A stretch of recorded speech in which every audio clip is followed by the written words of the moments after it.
All right. Welcome back to Hints and Guesses, my podcast. This is Kent Dobson. Last week I made a podcast on the shadow, and I got a few interesting emails after the podcast and some comments. And I just kind of heard from people, you should say more. So that's what I'm going to do. I want to say more, but not directly related to the shadow. I guess indirectly. I want to talk more specifically about projections. I want to talk about projections in intimate relationships. I want to talk about what is a long-term healthy relationship. Is that even possible to have a long-term healthy relationship? Because, just basic informal survey, how many of your friends are, or maybe you are, having trouble with long-term relationships, especially intimate relationships? And heterosexual or homosexual, it doesn't matter. Relationships themselves are giving us trouble. And the culture and the cultural norms and the systems like churches and maybe cultural expectations have crumbled so much that we're in a brave new world. There's no doubt about that. I remember when I was at Mars Hill and when I was a pastor there, and we were really struggling with LGBTQ questions and inclusion, and as all churches were, really around all over the Western world, basically. And I remember a friend of mine telling me, "Hey, this is great, but heterosexual relationships are in serious trouble." And the big question in his church community, as a friend of mine was a pastor, was open relationships. And he's like, "I don't even know how to begin a conversation about healthy relationships anymore." And basic social science tells us when intimate relationships, especially when they involve kids, don't work very well, that the kids suffer. Now, all kids suffer, all right? And sometimes that suffering is like a thorn in the flesh that or like a goad that pushes you out into the world, into greater consciousness. So nobody escapes that, and no parental relationship is perfect, obviously. But don't you want a healthy enough relationship with your spouse or partner or whatever, boyfriend, girlfriend? Or do we just want kind of a paper-thin culture? And I don't think we want paper-thin relationships. I think that's even the obsession with these algorithms and online dating, because there's a hunger there. And you could say the hunger is for hooking up. I don't think so. I think there is a deep desire for trusting, intimate, long-term relationships. And that's what I want to talk about today. And the title of the podcast, it's in my series, Stuff That Helps, is The Magical Other. And the magical other is a term I think coined by, but certainly promoted by, James Hollis. He's a psychoanalyst, a Jungian, and prolific writer. His books are very accessible. I want to kind of popularize his ideas today. That's my series, Stuff That Helps, is really popularizing ideas that I have found personally helpful. And I know people want to talk about this because I get emails about it. And I meet with people one-on-one, and I lead retreats and programs, and relationships are always, always, always part of the conversation. So let's turn some attention to it. And again, my podcast is Hints and Guesses. I'm hopefully giving a few hints and guesses that I have personally found helpful, and dig further if you want. So James Hollis, the magical other. I'll tell you what that term means in a minute. As we begin to unpack it. And let me say one thing. I want this podcast to be so helpful that at the end of it, I'm going to give you 3 steps toward a more adult relationship. Actually, what James Hollis calls radical conversation. He says a mature relationship is a radical conversation, and he has 3 steps toward that end. And I found them helpful, and they continue to challenge me. And sometimes I have to go to the book, open it, read it, just to remind myself, okay, that's right. What is mine to do here? and what am I not taking responsibility for in my own relationship? I've been married for 20 some years, and anyone that's been married for a while knows there are all kinds of unfoldings and challenges and wrong turns and surprises. And part of that, even the longevity, is a radical conversation. And I certainly want to grow up. I want to be as healthy as a human being as I can be, and want as healthy a relationship as I can have, as most people do. So let's talk about it. So that's where we're going today. Check out my website, kentdobson.com. I've got a couple of programs. I have a West Michigan 7-8 month program, in depth, and we meet once a month. That's a small group. And I also have a version of that I'm doing online, which I did online last year. And it's about descent to soul. And what does a conversation about soul look like? And we explore stories and dreams and myths, and we have a kind of counsel. I mean, we check in. All the details are on my website, including a few little hints of what the terrain is like. So if that interests you, check it out. And as I mentioned in my last podcast, I still have some spots on my Israel trip, which is January 2 through 11, 2020. Just check in with yourself. Is that something that I want to do? And is that even possible for me to do right now? And the details are also on my website. You can send me an email and I'll send you anything else.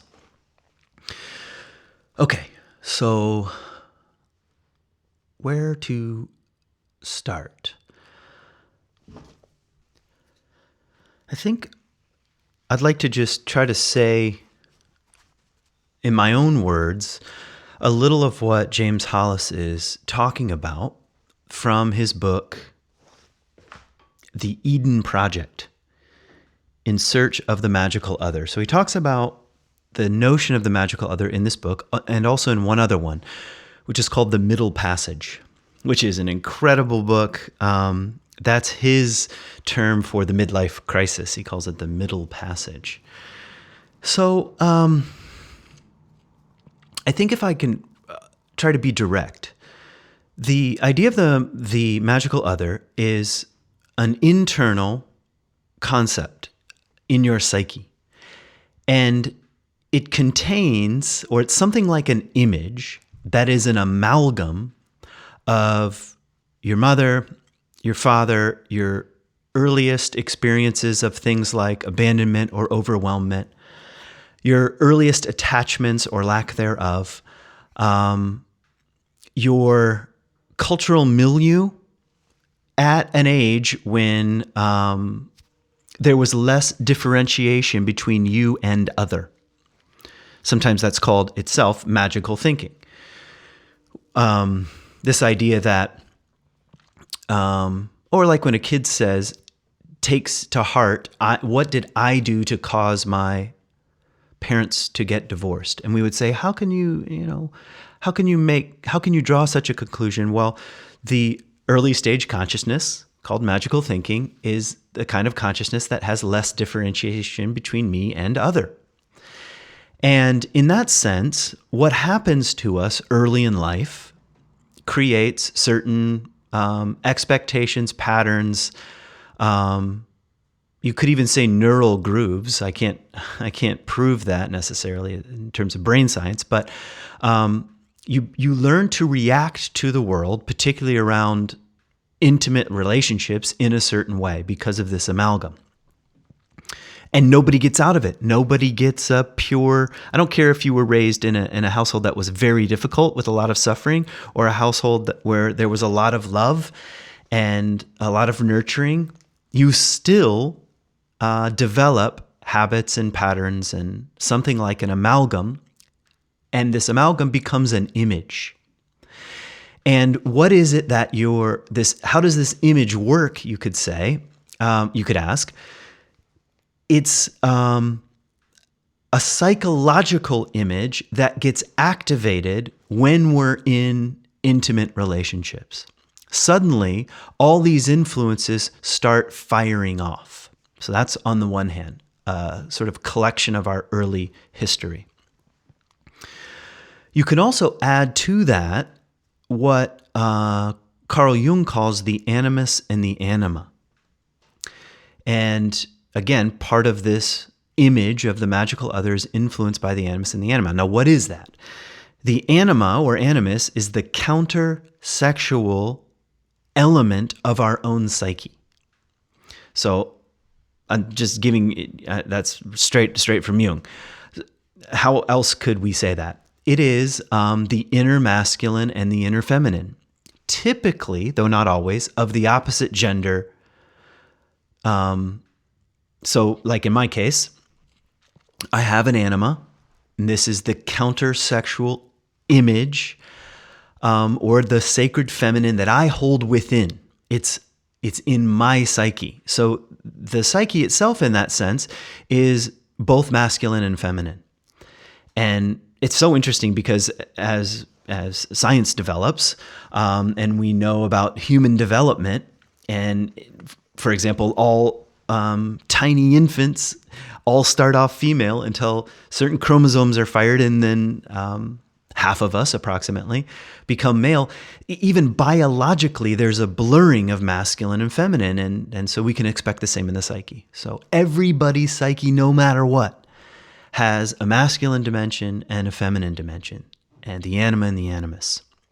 And what is often the case, and again, please not make it a universal here because it depends, but what needs to be cultivated later in life, if you're a male, for example, you need to cultivate your inner anima.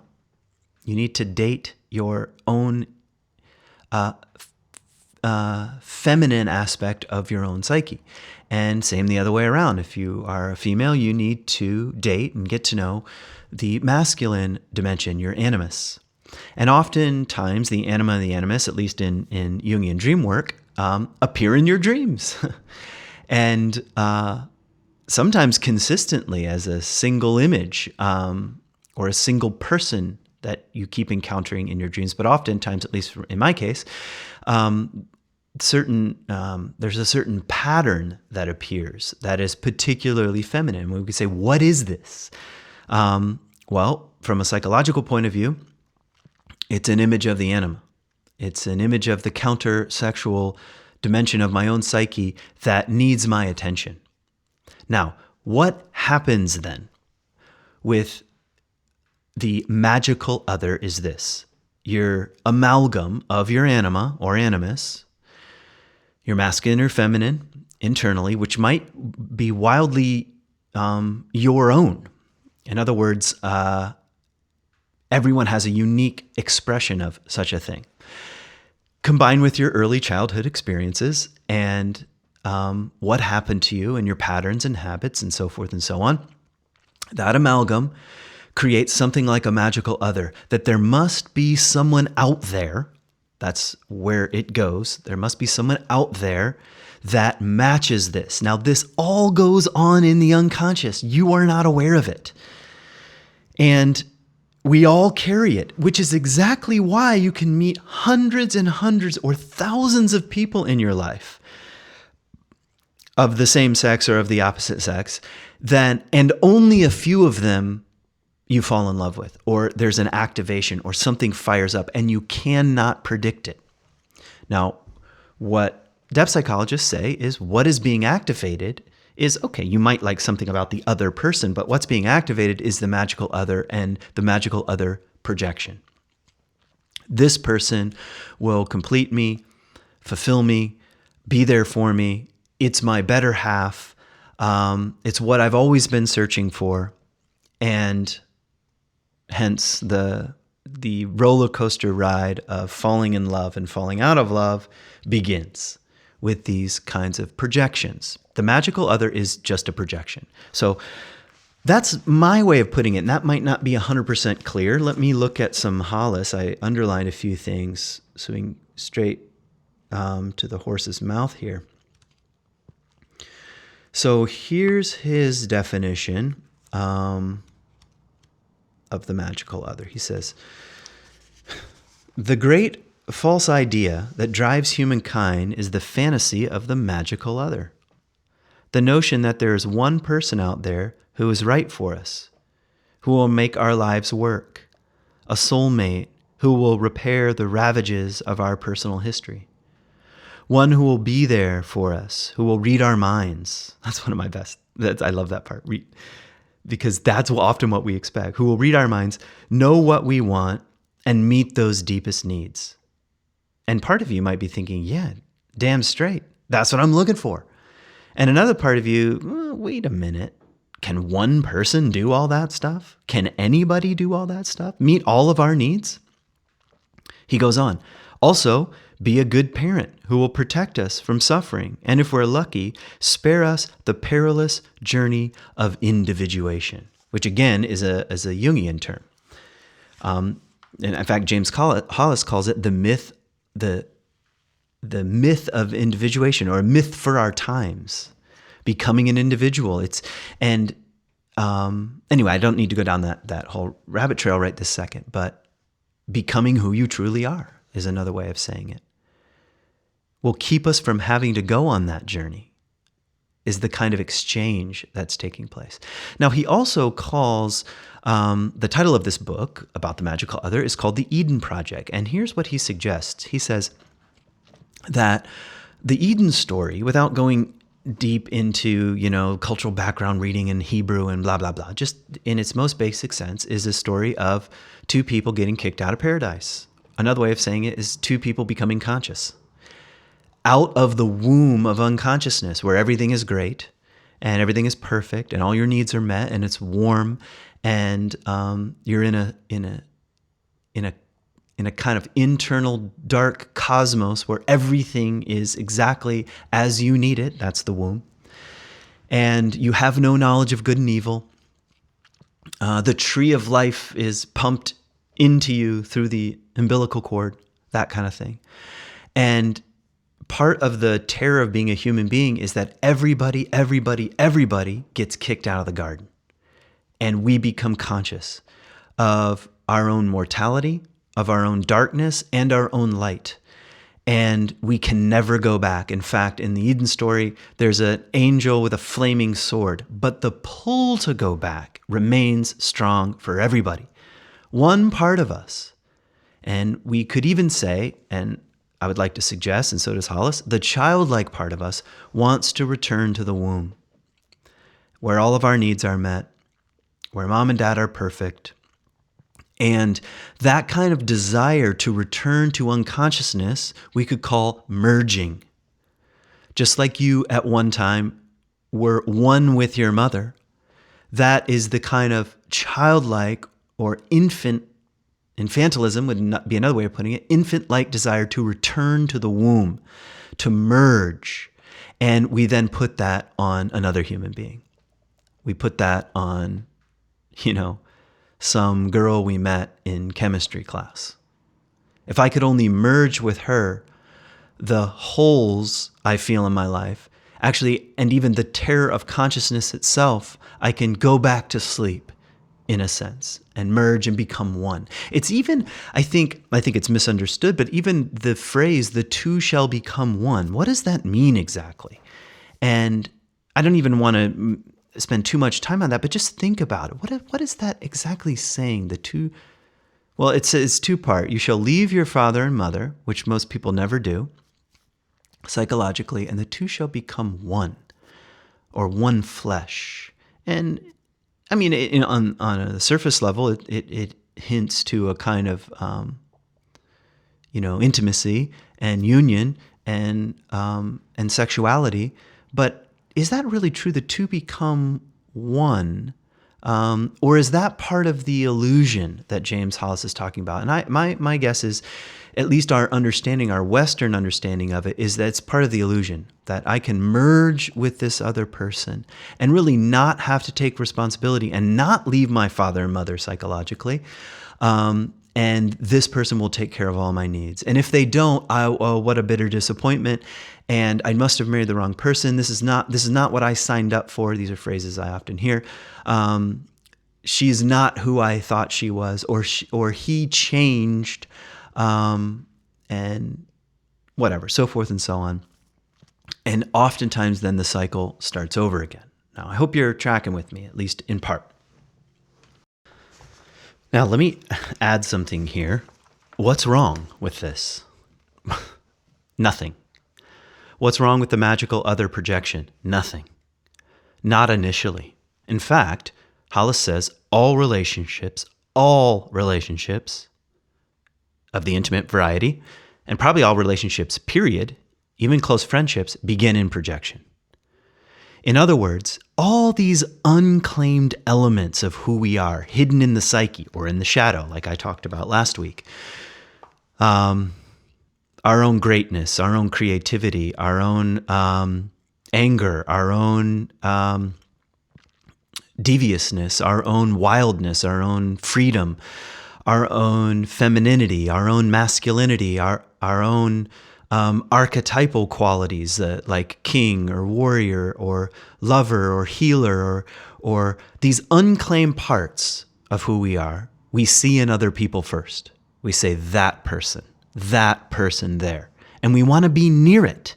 And that's what I included this last week.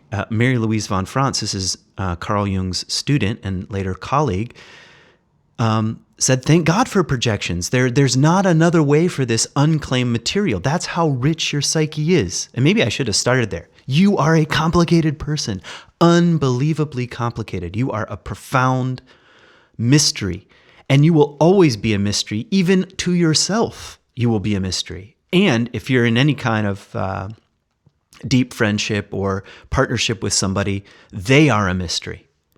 So in any case, you are a complex, beautiful, and mysterious being.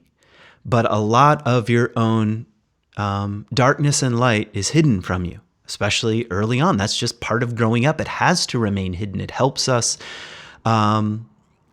It helps us. Join society. So up to a certain point where we can really begin to reclaim who we are and to step out in a much more brave way into the world, in a much more authentic way, instead of just hiding behind personas and masks, that kind of thing. So there's nothing wrong with it. How amazing. Even if you're looking back on a relationship and it's like, how can I be so stupid? I mean, I married my dad or I married my mom, and how blind and how just good. Really what's happening is that something of the other was activating these unclaimed bits in who we are. Now, like I said before, what typically happens is we then blame the other. First, we seek the gifts within in the other, and when they disappoint us, we seek another. That's the cycle, around and round and round. We go. That's like, we wouldn't have pop music if there was no magical other projection. We wouldn't have Hollywood. We wouldn't have television shows. So there's nothing wrong with it, but the question becomes, do you want to grow up? That's always the question. Do you want to grow up? Do you want the other person, your significant other, to carry all this stuff the rest of your life? I need you to fix me, be there for me, be my mom, be my dad, never leave me, never betray me, always tell me the truth, fulfill all my fantasies. I need you to carry all this stuff so that I don't have to. No, in a direct sense, no one would say that. No, we want to carry what is ours to carry so that we can be in a real relationship with another person instead of in relationship with the fantasy. So the hard part comes in every relationship is when the romantic fantasy spins out of control and breaks up. That is what is going to happen. And I know there are books and techniques and rekindle the fire, but much of that is keep the fantasy alive. It's going to happen. It's probably happened to you, and thus begins the opportunity to take responsibility. What is mine to carry? What unowned bits of who I am do I need to take responsibility for? I thought you were good at money, and I need you to, because I'm the creative type, and I I can't take care of myself. I need you to do this for me. And if you won't do it, I'm just going to find somebody else or whatever. Just start filling in the blank of your own expectations. Some of them are probably more subtle than and even hidden on the surface level, but some of them might be more obvious to you. Yeah, actually, I do have these expectations. So let's go back to some Hollis. I want to read you some lines here. Here's a good line.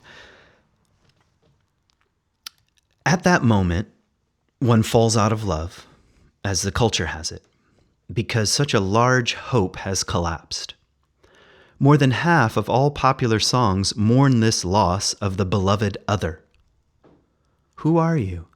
I don't know you anymore. You've changed. You've broken my heart. That is, you have failed my Eden project. But since my Eden project, my desire to go home through you, is essentially unconscious, I am unaware of its origin in myself and can only blame you for the great disappointment. That's his way of saying the cycle tends to turn over. I mean, how many people do you know swore after their one intimate relationship fell apart that they would definitely not end up with anybody like them, only anyone like their old partner, only to end up right back in the same situation? Because these unconscious forces, when no attention is given to turning toward them and owning some of this stuff back and withdrawing some of these projections, when none of that work is done, it's just going to be transferred onto somebody else. And means you're setting yourself up for a lifetime of a revolving door of similar patterns. Okay. Here's another line about projection. And I mean, I probably should have said this at the beginning. I don't like this. I mean, I'm not happy that this is the case. I think this is the case. I think Hollis is telling the truth. And I think we have 100+ years of really good depth psychology to back it up. This is not just one dude riffing. But it's not good news. I mean, it's not happy news, we should say.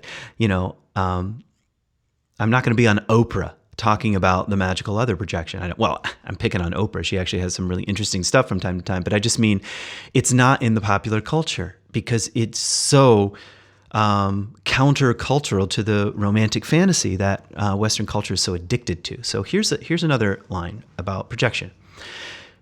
Since the content of every projection is some aspect of ourselves, what we are, quote, seeing in the other is something of ourselves. That's what I mean disappointing here. Wait a minute.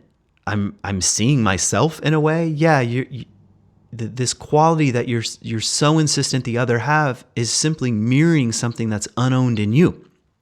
That's the suggestion here. It may seem ludicrous, he goes on, but in this sense, what we fall in love with is some aspect of ourselves as reflected back to us from the other. That sounds like so, that's so humiliating. I'm falling in love with myself. It sounds kind of narcissistic, but in a way, yeah, you're falling in love with yourself and insisting that this person must carry these unknown aspects of who I am. That's what he's talking about. Maybe I'll just read you a little bit more from the next couple paragraphs here, and then I will turn toward, well, then what the hell is a healthy relationship then? In the course of an ordinary lifetime, one meets thousands of others with whom one could have a personal relationship. Yet only a certain percentage of those, perhaps several hundred, embody the capacity to activate our unconscious images of self and other. That's that fire, that's that eros that just cuts you through like shot from a bow, runs you straight through the heart. They provide the hook, Jung suggests, to catch hold of our far-flung psychic lifelines. Remember that these imagos are comprised predominantly of our primal experiences of relationship, mom and dad, and the dynamics between them, set in psychic granite long ago and far away. When we meet these candidates, energy is exchanged, at least from us to them, and occasionally reciprocal. But when our projection hits the other and bounces back, we experience a kind of resonance, an intimation of wholeness. And this is a form of homecoming simply because we are reconnecting with, falling in love with ourselves. I mean, that is insane. That resonance, when people say, I just knew. And it was like a tuning fork, And it's not the same thing as saying that meeting with another is something false. No, something real is happening. But what is real is so much more interesting beneath the surface. That these far-flung psychic lifelines that Jung is talking about, these possibilities, these capacities get rung, and there's a resonance. But what's bouncing back are all these unknown parts. Unknown expectations and unknown desires and unknown capacities, which is really actually good news, because when you fall in love, even if it's not reciprocated, you have an opportunity to take a look into the well and say, what is in there? What am I putting on this other person that I can own myself? Becomes the question. So maybe I've said enough about projection. And give me 1 second. Okay, I found a few more things because I want to shift the conversation to what then a healthy relationship looks like. I've just been spinning off of projections, and I could have given you really hundreds of examples, but it's not that hard to understand. I'm sure you get the basic notion of it. So let's turn toward some solutions here. It takes great courage to ask this fundamental question. I'm quoting from Hollis. What I am asking of this other that I ought to be doing for myself. What am I asking of this other that I ought to be doing for myself? If, for example, I am asking the other to be mindful of my self-esteem, I have a project waiting unaddressed. Now, how many relationships have you been in, or your friends, or I know a guy who have extremely high expectations that the other must meet my self-esteem and be my self-esteem IV drip. And that's your full-time job, to pump me up. He's saying if that's the kind of expectation and you need the other person to prop up your self-esteem, okay, now you know what the project is. You have a project, an unaddressed project that only you can address.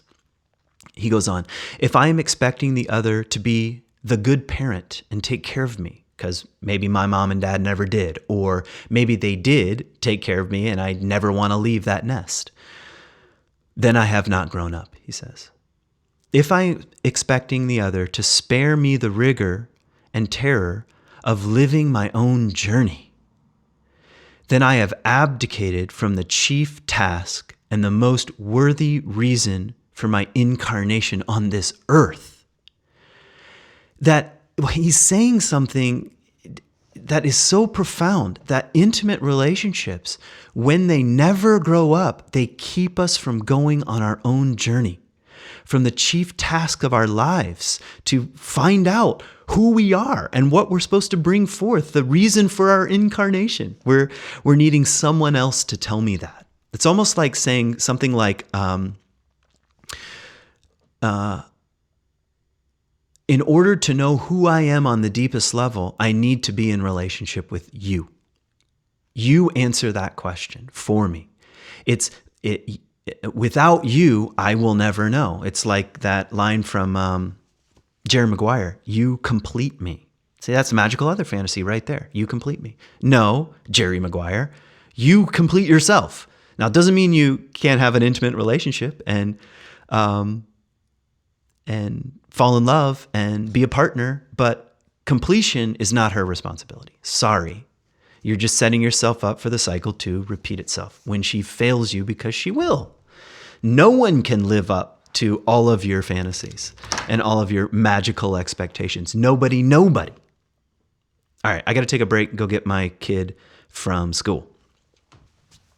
All right, now let's get to some images and saying some phrases about a healthy relationship, and then we'll get to 3 easy steps. But really, Hollis does lay out 3 suggestions. I want to start with Rilke, though. So here's a line from Rilke.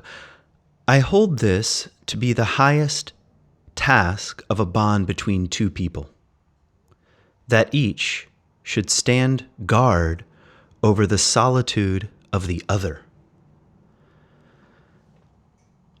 This, I think, is a poetic way of describing what adult, healthy, intimate relationships can really look like. It is a kind of fierce solitude that one holds within oneself. I am responsible for my own life, and I'm responsible for my own growth. And in this relationship, I take responsibility for continuing on my own path. And as far as the relationship goes, I stand guard over the solitude of the other, of the mystery that is before me. I think it's a poetic way of describing what Hollis calls mutually separate journeys. And I think that phrase, is probably what gives us trouble when we're locked in the fantasy. What do you mean, mutually separate journeys? I thought we're going on one journey. The two shall become one, and we shall be on the same journey. And I remember when my book came out, Bit by a Camel, because, it's kind of like a memoir-ish book, but the chapters are sort of divided up into sort of theological things that were giving me trouble, and kind of worldviews and ideas and beliefs that I was outgrowing or were no longer working for me. And I think because I was direct about things I used to believe and no longer do, a lot of people who read the book and then interacted with me, like at readings I was giving or just online or even friends, would often say things like, hey, I'm with you, but my spouse or my partner is not on the same journey. And I understand, I think, the fear there. And what might this mean is the next question. What if we're not on the same page? What I'm suggesting here is, on the soul level, you are never on the same page. Not really. You are fiercely responsible for dating and falling in love with the aims of your own soul. That's your task and your journey. And as much as you guard that and protect that and commit to it, you also, I think, in a way, nod to the solitude of the other and become a kind of guardian for their journey. So it's 2 people going side by side. And perhaps they're on somewhat parallel tracks, you could say, but maybe that's not even the best metaphor. It's something like my journey plus your journey. The fact that we honor one another's paths creates a kind of third. That's what Hollis suggests. It's not 1 + 1 equals the merging of one. It's 1 + 1 equals a kind of third.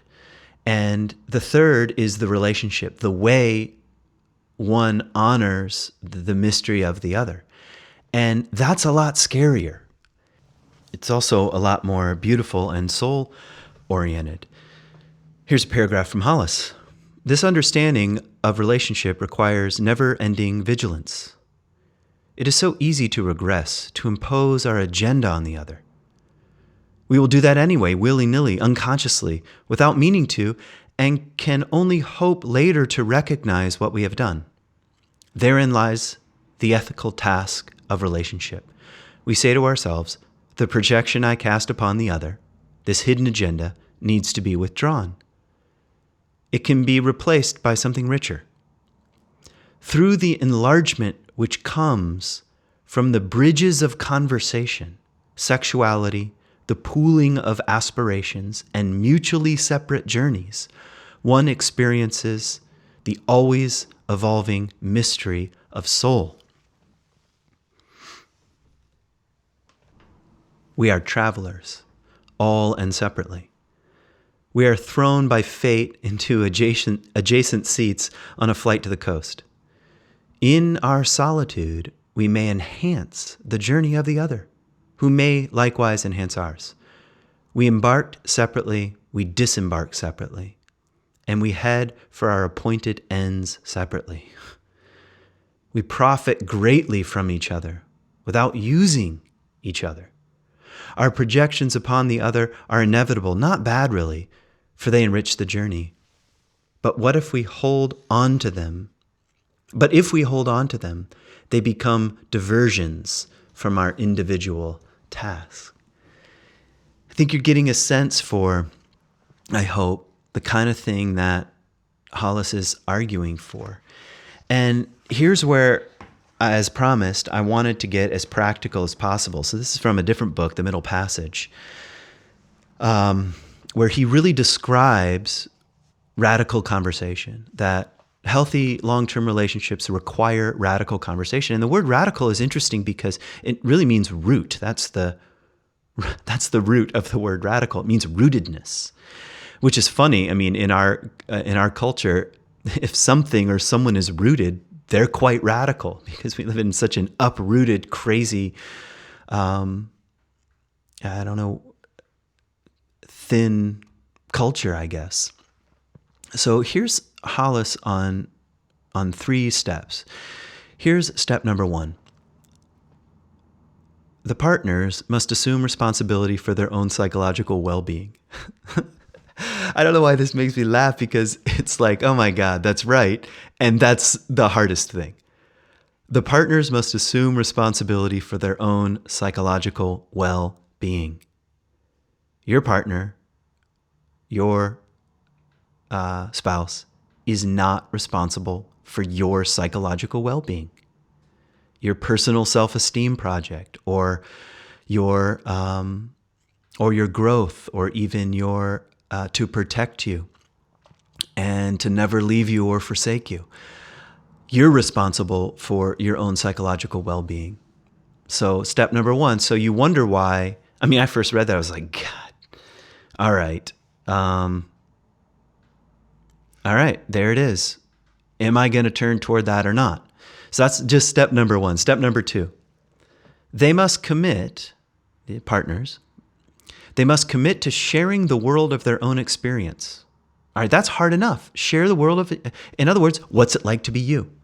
And that's not easy. What's it like to be you is complicated.